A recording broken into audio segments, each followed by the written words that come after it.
I tell my buddy that's standing there, I go, look, I go, there's the guy that attacked me at the intersection coming up now.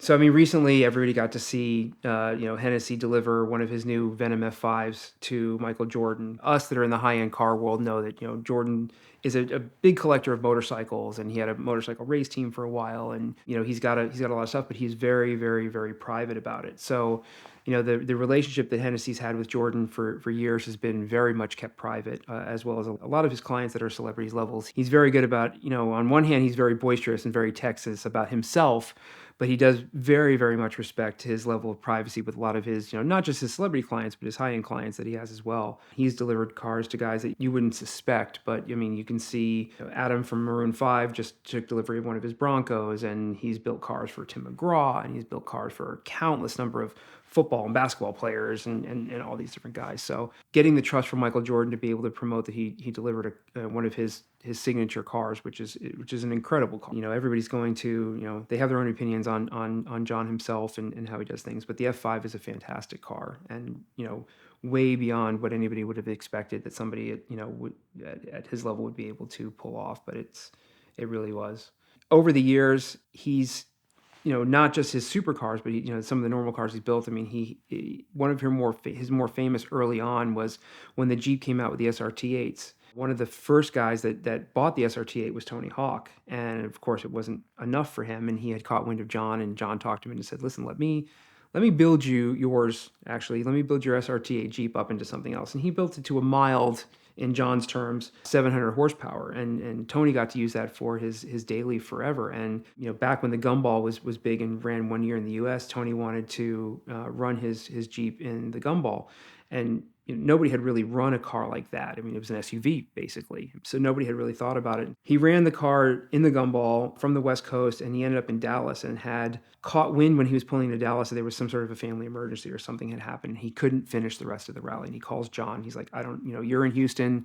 Can you come and get the car? Can you whatever?" John's like, "I'd really love to have the truck at the finish line in Miami. Are you okay with me taking the car?" And Tony's like, "Do whatever you want." He's like, "It's fine." So I get the call from John, and I had done work with him before, and he knew that I had been on the rallies and some other ones. And he calls me up. He goes, "Hey, you got anything going on the next couple of days?" And I was living in Florida at the time. I was like, "No, I mean, not anything that I can't push around." He's like, "Hop on a plane and fly to Dallas." "Okay, what are we doing?" He goes, "You're going to be in the Gumball." "Okay, sure." So he tells me that, Tony couldn't finish the race, but we wanted the car in Florida for, to get pictures and stuff at the finish line. So he's like, "Can you take Tony's truck and finish the Gumball with Tony's truck and then get the photos that we need, and then we'll get it shipped back when it's all said and done." And I thought about it for about a split second before I was already online trying to buy tickets. And I fly to Dallas, and I got to meet Tony briefly, and super nice guy. And we left the next morning from Dallas and said, "Let's do this." And we ran the Gumball the whole rest of the way. And once we got to Miami, I drove the car. I was living in Orlando at the time. I drove the car back to Orlando to my house, and it's proceeded to sit there for close to 6 months. That I used it for a couple of promotional things, but it basically just waiting for transport, and Tony had just kind of forgotten about it. So my poor neighbors, I mean, at the time I had the Spiker 083 in my garage, and then I had Tony Hawk's 700 horsepower Jeep Cherokee. My neighbors had no idea what to think. We get the car back to Tony, and then we decide that we're going to use it on Bull Run later on that year. And John was going to take it himself, and it was just, and we ended up using it as a support vehicle.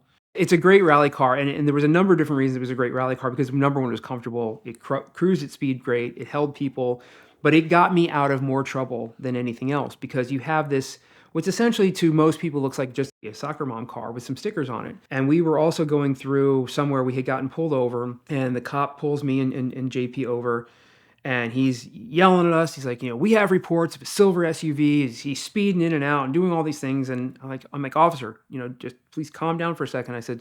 I go, "Are you sure it was me?" I was like, "It was on this road at this time, whatever." He goes, "We got the calls." And at the time, because everybody else had all these exotic cars, I got stuck with everybody's luggage. They didn't want to wait for the luggage truck. They're like, "Oh, we'll throw it in your truck. Who cares? No big deal." I wasn't trying to win the rally. I was just glad to be there, right? So I had this amazing truck, and I got to be a part of this amazing experience. So I wasn't pushing like everybody else usually was. So I was like, "Yeah, I'll take your luggage." So I explained to the cop, and I tell the cop, I says, "Listen," I go, "there's 4 or 5 of us in exactly matched silver SUVs. It's like, we're the luggage vehicles. And I said to officers, I was like, I open up the back. I says, look, I have luggage in the back seat. I've got, bags and all kinds of camera equipment. I go, this thing is full. I was like, I'm not racing anybody. I was like, I'm in a truck. I was like, this is an SUV. I was like, and again, there's 4 or 5 of us. I said, so are you sure it was me? I was like, did you get the license plate number? I was like, because any one of my colleagues that are doing the same thing could have been driving a little out of the ordinary. I said, so, and he starts thinking, and he didn't have a license plate number, and all he had was this, and all the pieces kind of fall into gear. He goes, well, you tell everybody else is doing these, like they need to be whatever, and giving me the. I was like, sir, I was like, as soon as we stop for the night, I was like, I will let everybody know. I'll let my manager know that somebody else driving a luggage truck is causing all kinds of problems, and we'll get to the bottom of this, and I assure you it won't be an issue, and I appreciate it, and he just let us go. So I have the car leaving Park City on one of the legs, and we had stayed the night there. We go to leave the city that morning. So I'm in this stickered up SRTA Jeep that was mildly obnoxiously loud, but not too big. Well, we're zipping through downtown Park City, which is a pretty quiet, affluent city. The Aston Martins and the Ferraris and the Lambos and the Corvettes are all just roaring their engines up, and I'm in the mix with all of them. And at some point, we must have cut off a local or done something. Somebody in this string of these exotic cars leaving the city had must have done something to upset this local gentleman. I'm sitting at this, basically an on-ramp, and we're just kind of waiting for traffic to kind of merge onto the highway. And I'm sitting there, and I had my co-driver, and all of a sudden I hear this whop, whop, whop, whop on the door. And I look over, and there's an older gentleman, blood red, just angry. Get out of the truck. You guys can't be driving through here like that. You get out of the truck right now. And so there was another car in front of me, and I had kind of been pretty close to him, and I couldn't really move anywhere. So I cracked the window. I go, sir, what seems to be the problem? He goes, you guys know what you did. You can't be. And like, why he picked me, I don't know. There was a whole line of cars, but he had pulled his Honda Pilot up and jumped out of the car, and he's yelling at me. And he's banging on the door. And I was like, I go, well, listen, we'll talk about this. Just calm down for a second. I was like, just, take a step back and let me get out of the car, because he was right up at the window. So as he's doing that, I see the car in front of me, start to kind of pull away. I'm playing with the door, trying to pretend like I'm getting out. And I was like, sir, I was like, just calm down. I'm going to come out. Let me, get my seatbelt off or whatever. And the car had gone up the off ramp. And I was like, so I go to open up the door. I was like, sir, what's the problem? He goes, you get out of that car right now. And I jam on the gas, the door closes, and I take off. So we going down the interstate, and all the other cars are passing him. He's screaming, trying to get people to stop. We're 10 minutes down the road on the interstate, and of course, we all get pulled over. And there's probably 12 cars. And we're talking, bright yellow Ferraris and Aston Martins. There was, Richard Rawlings was there with one of his cars, and the team twins, these two gorgeous, twin women were there and driving their Tahoe. The cops flags us all down, and we're all pulled over on the side of the interstate, which of course causes a huge traffic jam, because here you have half a dozen cop cars and a dozen exotic cars all pulled over on the side of the road. And we're talking to the cops, and they're being super cool. And they're like, listen, we've gotten some reports. I said, and we're BSing with the cops, saying, look, there's 50 of us on the rally. It could have been anybody, all of those, like, you didn't see us do anything wrong. So as we're talking to the cops, I look over my shoulder and I see this gray Honda Pilot start pulling up. And I tell my buddy that's standing there, I go, look, there's the guy that attacked me at the intersection coming up now. And the one cop kind of caught that. He goes, what do you mean? I was like, oh, well, that's the guy. When we left there and got back on the interstate, the first thing I did was I called 911.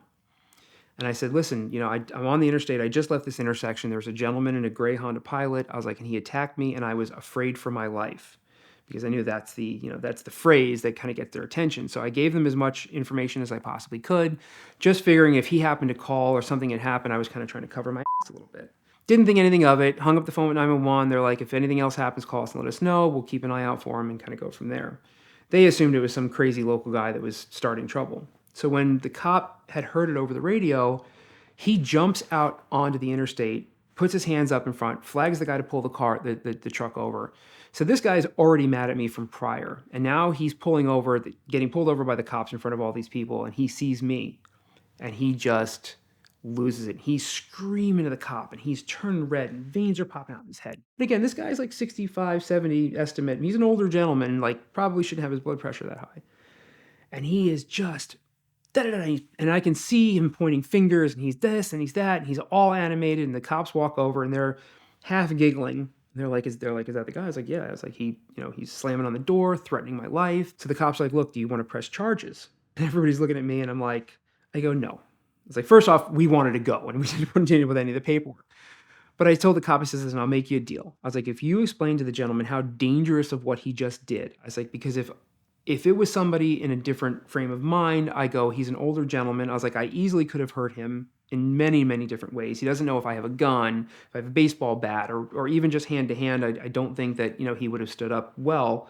If you explain to him that what he did was dangerous and he promises that he's not going to do that again, I was like, I'm not going to press charges. It's like, but I was really honestly, I was concerned because had he done any more, I was like, I would have defended myself and I could have hurt him. And so the cop goes back and explains to the guy. And again, the guy's like, he's beside himself on why he's being talked to by the cops and I'm not in handcuffs and why all of us in this row are not arrested. And he drives by me and I will never, ever forget the look that he gave me as he drove by in his car, because it was this sense of like, half thank you, half I would murder you if they weren't here. And he went on. So I wonder if he tells his side of the story to people as much as I tell my side of the story. But these are the kind of things that happen when you're on the rallies, and you just have to have the forethought. Had I not called 911 and put that report in, who knows? And the cops ended up thinking it was funny, and they let all of us go. And it was kind of interesting. So. Hey, I'm Ed Bolian from VINwiki, and recently I accidentally bought another manual transmission LP640 on Cars and Bids. Unfortunately, I was bidding with money that I did not immediately or very easily have, and so my first call was to Premier Financial Services. The simple lease from Premier Financial Services is the most powerful tool in the world of exotic car financing. You get all the benefits of a traditional loan, like the ability to accumulate equity, pay it off at any time, and see exactly where you stand with an amortization table, but also all the great things about a lease, the tax treatment, the low payments, and things like that. So check out Premier Financial Services at the link in the description below to thank them for their support of VINwiki and to find out just how easy it can be to afford your dream car with Premier, or another one if that happens to you.